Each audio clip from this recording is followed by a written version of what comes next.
This is Lewis Hart for Boxing Social in association with Empire Fight Store Forged Irish Stout. Delighted to be joined with Don Charles. It's officially announced. I know we did catch up on Friday. We both knew what we was talking about. Filip Hrgovic versus Daniel Dubois. Daniel Dubois takes on the mandatory IBF challenger. A fight that you must be buzzing for, that Daniel's in another big opportunity and a big fight in Saudi Arabia.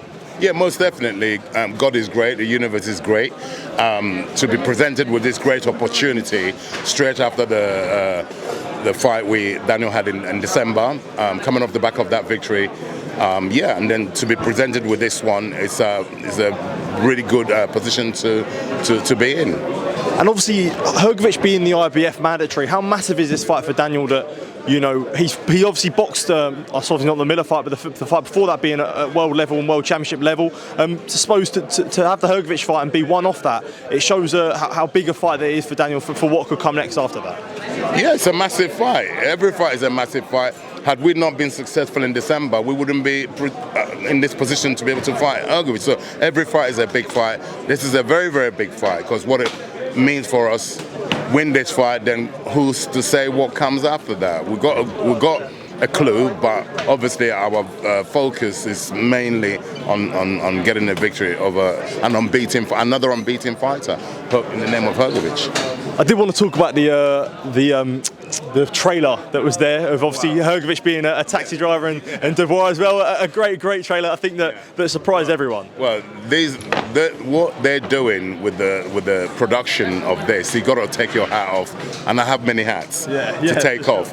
The Riyadh season, the promos from day one, they're like a movie. For a moment when I was watching, I had to remind myself, hang on a sec, you're not at the cinema. It's like a movie, isn't it? The production just it's out of this world.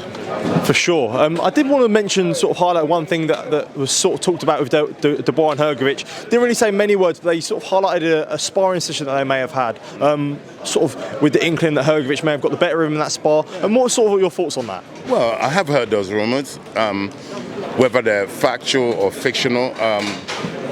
Let's assume they're factual. Daniel was 22 years old at the time, apparently. I wasn't present. I wasn't his coach. Daniel's now 26, so let's say it was either 4 or 5 years ago. Daniel is a mere baby when apparently sparring took place. So if Filip Hrgovic is going to hold on to that, that's where he's confident, then good luck. Does it play much of a factor when, say, I know it was years ago, but if you spar someone it didn't go well, and when you go to fight them, do you think it may play a factor on either the guy who got the better off or the guy who didn't do as well? Well, most definitely. If the tables were turned where we got the better of somebody in sparring, of course you're going to take confidence and in other areas out of that session. But like I keep saying, Daniel was just 21, 22 years old. Hart was a boy who's now growing into a man. Look what he's achieved, So, like I said, if Filip Hrgovic decides to hold on to that, and then, like I said, good luck to him. Then the Daniel that he's going to face on the 1st of June is not the Daniel he sparred. He was a 21-year. I keep repeating, it's a big factor. He's a 21-year-old kid. So there you have it. And when it comes to Daniel, he is a young man still, but he's been thrown into the limelight so early on. Do you feel like now we're starting to see under your guidance to see such a mature Daniel Dubois, and one that gets better after every fight? Yeah, most definitely. That's what you're saying, the maturity in every department, mentally, physically, and always developing stylistically. Obviously, every coach have their ethos of coaching.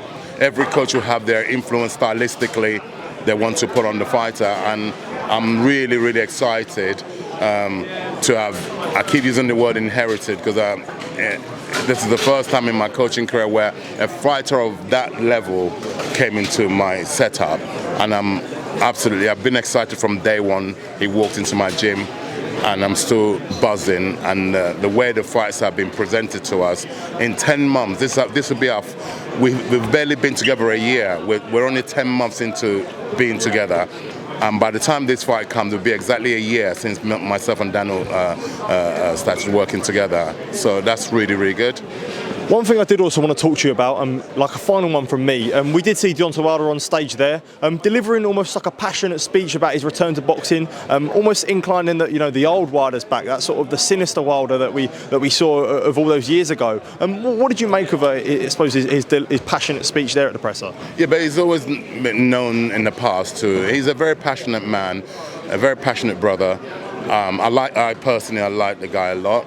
And he's a winner. Obviously, in life, we're all human beings. Whatever happened to him, where he said he fell out of love with boxing, and then let's hope he's rediscovered it. That's what he alluded to earlier on whilst on stage. And it's good for boxing in general. You know, he's one of the characters that you wanna. He excites fans because he's got that incredible knockout power. People will always tune in to watch Deontay Wilder fight. So he brings excitement, and you know, I'm definitely looking forward to watching him fight Zhang. Absolutely, Don. Thank you for taking time to speak to me. Always a pleasure to catch up with you, mate. Appreciate it, and all the best for June 1st, mate. Top man. Thank you.